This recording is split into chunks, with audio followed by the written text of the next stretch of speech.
샬롬 할렐루야. 시편 119편 100절에서 105절이요.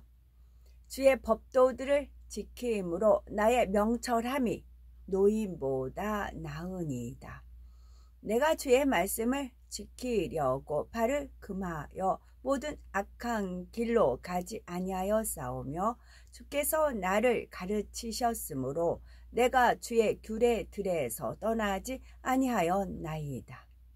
주의 말씀의 맛이 내게 어찌 그리 단지요 내 입의 꿀보다 더 다니이다. 주의 법도들로 말미암아 내가 명철하게 되었으므로 모든 거짓 행위를 미워하나이다. 주의 말씀은 내 발의 등이요 내 길의 빛이니이다. 아멘. 제목은 주의 말씀은 등이요 빛이라 입니다. 오늘날과는 달리 가로등이 없던 옛날에는 어두운 밤길을 걷는 것이 여간 힘든 일이 아니었지요. 그래서 밤길을 다닐 때면 환하게 비춰주는 달빛의 소중함을 새삼 느끼게 됐죠. 이처럼 우리의 인생 여정에서 때때로 사망의 음침한 골짜기를 지난다 할지라도 앞길을 훤히 비춰주는 빛이 있다면 참으로 좋을 것입니다. 하나님의 말씀 속에는 모든 문제의 해답과 방법론이 있기 때문에 하나님의 말씀이 우리 앞에 등이요 빛이 된다면 아무 막힘이나 힘들 것이 없고 지름길을 찾아 신속하게 나아갈 수 있습니다. 그러면 우리가 어떻게 행해야 인생길을 밝히 인도받아 복된 삶을 영위할 수 있을까요? 시편 110편 100절을 보면 주의 법도를 지킴으로 나의 명철함이 노인보다 승하니이다 했습니다. 명철이란 영적으로 길이 훤히 보이는 것을 말하지요. 즉 주의 법도를 지키는 사람은 길이 환히 보이므로 노인보다 명철함이 승하게 된다는 말이지요. 여기에서 노인은 단순히 나이만 많은 연장자를 뜻하는 것이 아니라 인생의 풍부한 경험과 지혜를 통해 사리를 밝게 분별할 줄 아는 현명한 사람을 말합니다. 이러한 사람들은 연륜을 통해 무엇이 옳고 그른지를 잘 분별할 줄 알므로 그들에게 자문을 구할 때 전반에 많은 유익이 될 수 있는 것이지요. 하물며 전지전능하신 하나님께서 우리의 삶을 맡기신다면 어떠하겠습니까? 하나님께서는 모든 것을 예지하시는 분으로 인생의 처음과 끝을 성경에 모두 담아 놓으셨지요.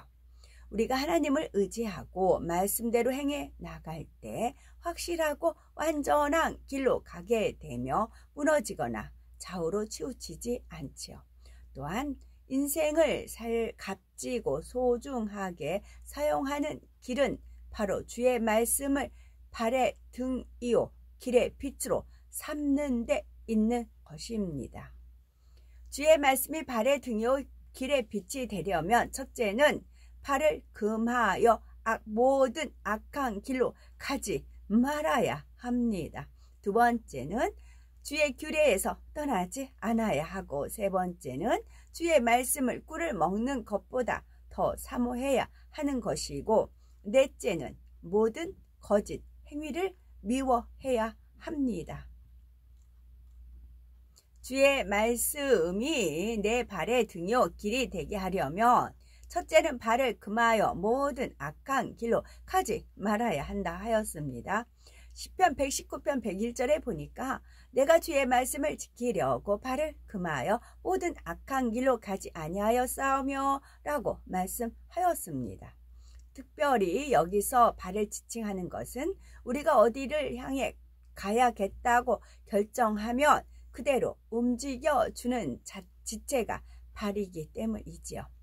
발은 영적으로 세월의 흐름과 사람이 무엇을 추구해 가느냐를 비롯하여 삶의 전반적인 과정을 의미하므로 발을 금하여 모든 악한 길로 가지 않았다는 것은 악한 일을 도모하거나 동참하지 않고 오직 선한 일에 힘썼다는 말씀입니다. 발을 금하여 악한 길로 가지 않고 오직 하나님 앞에 정도를 걸었던 사람으로는 요셉을 들 수가 있죠. 요셉은 형들의 시기를 받아 애굽으로 팔려가 애굽 왕 바로의 시위대장 포디발의 집에서 종으로서 일하게 되었죠. 그곳에서 성실히 일한 덕분에 주인의 은총을 받아 가정총무로서 주인의 모든 소유를 맡아 관리하게 되었죠.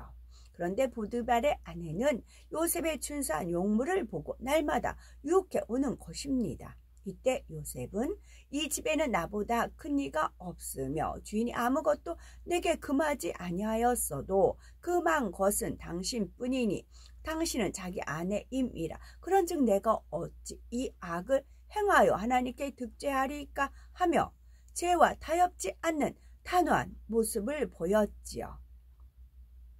이와 같은 요셉은 정도를 지킴으로 억울한 누명을 쓰고 감옥에 가게 되었지만 이로 인해 하나님의 큰 축복이 임했던 것을 볼 수가 있죠. 즉 하나님께서 주신 지혜로 바로 왕의 꿈을 해석할 수 있었고 단번에 당시 강대국이었던 애굽의 총리라는 위치에까지 오르게 되었죠.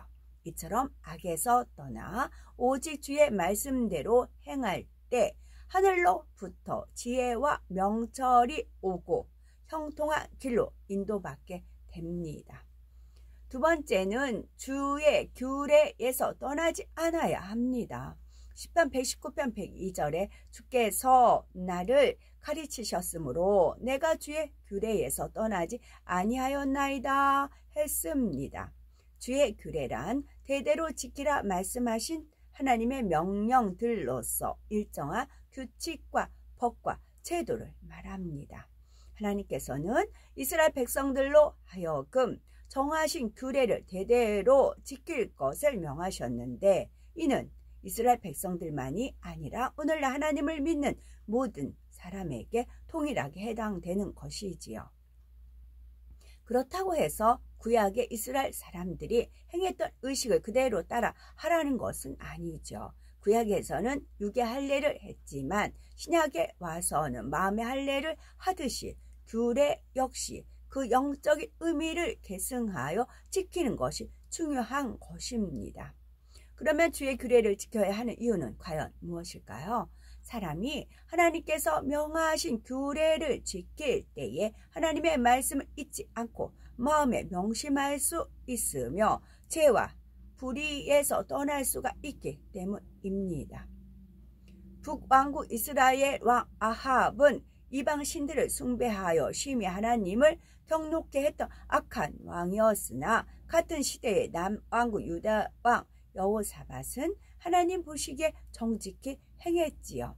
한 번은 여호사밧 왕이 아합 왕을 도와 아람과의 전쟁에 참가하게 되었는데 아합 왕은 혹시 적군이 자신이 왕임을 알아보고 죽일까 하여 변장까지 하고 군중 속으로 들어갔죠. 그런데 전쟁 가운데 죽은 사람은 바로 아합 왕이었으며 죽은 후에는 미가야 선지자의 예언대로 그 피를 개들이 핥는 수치까지 당해야 했습니다. 아무리 인간적인 방법과 지혜를 동원해도 하나님께서 지켜주시지 않으면 아무 소용이 없는 것처럼 천지전능하신 하나님께서 견고한 산성이 되어주시고 방패가 되어주셔야 하지요. 그러므로 하나님의 말씀을 결코 떠나지 말아야 하며 그럴 때 주의 말씀이 등이요 빛이 되어 앞니를 내다볼 수 있고 범사에 형통함을 입을 수가 있는 것입니다. 세 번째로는 주의 말씀을 꿀을 먹는 것보다 더 사모해야 하지요. 시편 119편 103절에 주의 말씀의 맛이 내게 어찌 그리 단지요 내 입에 꿀보다 더하니이다 말씀했습니다. 이처럼 하나님의 말씀을 사모했던 인물로는 다니엘을 둘 수가 있답니다. 다니엘은 유다 지파에 속한 왕족으로 주전 605년 바벨론 왕 느부갓네살의 제1차 침입을 받았을 때 바벨론 포로로 잡혀갔지요. 그런데 바벨론 제국이 융화 정책으로 포로들 중에 왕궁에 모실 만한 소년들을 뽑을 때 다니엘도 그 중에 하나로 뽑혀 왕궁에 들어가게 됐죠. 어느 날 다니엘에게 시험이 찾아왔죠. 바벨론 왕에게 나아갈 때 아름다운 모습을 보이기 위해 3년 동안 왕이 지정해 준 진미와 포도주를 먹어야 하는데 그 중에는 하나님께서 금하시는 것이 있을 수 있었기 때문입니다. 다니엘은 뜻을 정하고 자신을 더럽히지 않기 위해 열흘 동안 채식과 물만 먹게 해달라고 환관장에게 구했죠. 그 후 10일 동안 채식과 물만 먹은 결과 다니엘의 얼굴은 왕의 진미를 먹는 소년들보다 더 아름답고 윤택하여 왕의 진미와 포도주를 먹지 않아도 되었던 것입니다. 다니엘에게 왕의 진미와 포도주보다 더 달고 맛있는 것은 바로 하나님 말씀이었지요. 그러므로 채식과 물을 먹으며 하나님 앞에 부정한 것으로 자신을 더럽히지 않고 깨끗게 지킬 수 있었던 것이었습니다. 마찬가지로 우리에게도 왕의 진미와 같은 유혹들이 있을 수 있죠. 어떤 사람에게는 세상의 부나 명예가, 어떤 사람에게는 학문이나 지식이, 어떤 사람에게는 정과 욕심이 왕의 진미같이 느껴질 수 있는 것이죠. 그러나 다니엘은 영생에 이르게 하는 하나님의 말씀을 꿀과 같이 달게 먹었기에 그 삶이 참으로 가치 있고 형통했던 것을 볼 수가 있답니다. 포로의 신분에서 한 나라의 총리가 되었는가 하면 사자굴에 던짐을 받았을지라도 해를 입지 않고 오히려 이방인들 앞에서 살아계신 하나님께 크게 영광을 돌릴 수가 있었던 것입니다. 넷째는 모든 거짓 행위를 미워해야 합니다. 시편 119편 104절에 보니 주의 법도로 인하여 내가 명철게 되었으므로 모든 거짓 행위를 미워하나이다 했습니다. 그러면 주의 법도로 명철한 사람이 되면 왜 거짓 행위를 미워하게 되는 걸까요? 진리인 하나님의 말씀에 비추어 옳고 그름을 정확히 분별하고 선과 악, 생명과 사망이 구별이 되며 진리를 굽게 하고 멸망으로 이끄는 악이 미워질 수밖에 없어요. 예를 들면 아무것도 모르는 아이일 때는 옷이나 몸에 오물이 묻어도 별로 상관치 않고 노는 것을 볼 수가 있죠. 그러나 성장하면서 오물이 더러운 것인 줄 알게 되며 씻거나 닦아내지요. 이는 영적으로도 마찬가지입니다.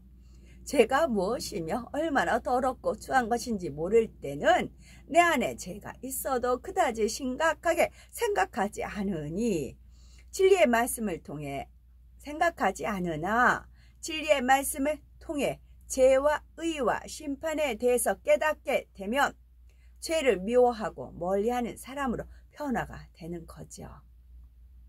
죄의 싹은 사망이며 죄로 인해 하나님과 원수가 되었을 뿐만 아니라 우리 주님께서 그 죄를 대속하시기 위해 십자가에 못 박히셨기 때문이지요. 그러므로 악은 모양이라도 버리기 위해 불같이 기도하고 금식하며 힘써 달려나가야 하며 그럴 때 비로소 주님과 같이 흠도 티도 없는 성결된 사람이 될 수 있는 것이지요. 그러면 모든 거짓 행위란 구체적으로 무엇을 말하는 걸까요? 첫째로 거짓 행위에 해당되는 입술의 말에는 악한 말, 망령된 말, 진실치 못한 말, 거스리는 말, 속이는 말, 패려한 말, 비방하는 말, 헛된 말, 원망하는 말 등이 있답니다. 둘째로 남을 속이는 것, 곧 물건값을 속여 부당한 이익을 취한다거나 옳은 것을 그르다 하고 그른 것을 옳다 하며 약속을 지키지 않는 것이 있지요.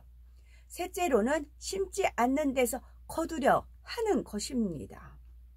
자신이 노력한 것 이상의 것을 얻으려 한다거나 일확천금을 노리는 것, 허황된 것을 바라는 것 등이 하나님의 공의를 무시하는 행위이며 결국 하나님의 미워하심을 받게 됩니다. 여기서 거짓 행위를 미워하라는 것은 감정을 가지고 분을 내며 미워하라는 것이 아닙니다. 영적으로 악을 미워한다는 것은 악을 버리는 것이요 선으로 악을 이기는 것이며 친히 원수를 갚지 않고 하나님 앞에 모든 것을 맡기는 것을 말하죠. 또한 죄는 미워하되 죄를 지은 사람에게는 70번씩 7번이라도 용서하고 긍휼을 베풀며 고아와 과부 등 소외될 이웃을 돌아보는 등이 바로 악을 미워하는 것입니다. 끝으로 시편 119편 165절에 주의 법을 사랑하는 자에게는 큰 평안이 있으니 저희에게 장애물이 없으리로다 하였지요. 그러므로 주의 말씀을 발에 등이요 길의 빛으로 삼으셔서 참으로 환난 날에 하나님을 피난처로 삼을 뿐 아니라 가는 길에 늘 형통함을 입어 하나님께 마음껏 영광 돌려 나가는 우리가 됩시다. 아멘.